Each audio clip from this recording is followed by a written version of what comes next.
ఎందుకు అతను కొడుతున్నావు? అసలు దీనికంతటికీ కారణం నువ్వే. నీ కూతురు చస్తుందని పచ్చి అబద్ధం ఆడి నాకీ దిక్కుమాలిన పెళ్లి చేశావు.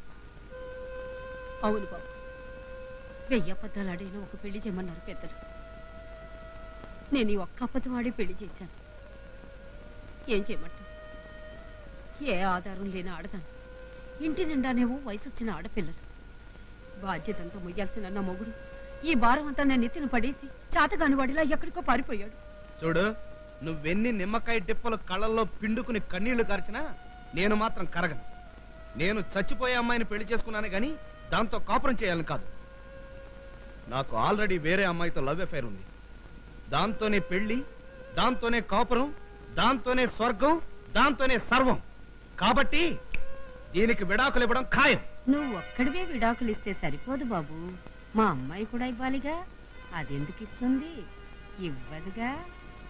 నువ్విలా అడ్డం తిరుగుతావని తెలిసే సాక్ష్యాలు లేకుండా సీక్రెట్ గా పెళ్లి జరిపించాను. మంత్రాలు బాకాలు కూడా నా మనుషుల చేత కొట్టించాను. నువ్వు ఇలా వంకర్లు తిరుగుతావని తెలిసే నేను కూడా సీక్రెట్ గా నా మనుషుల చేత వీడియో క్యాసెట్ తీయించాను. అంటే బ్లాక్ మెయిల్ కి దిగారన్నమాట. అది చూస్తాను. నీ కూతురు నాతో ఎలా కాపురం చేస్తుందో అది చూస్తాను. సరే, అంత ఇష్టం లేని కాపురం అది మాత్రం ఎన్నాళ్ళు చేస్తుంది? అయితే ఓ పని చెయ్యి. ఏమిటి?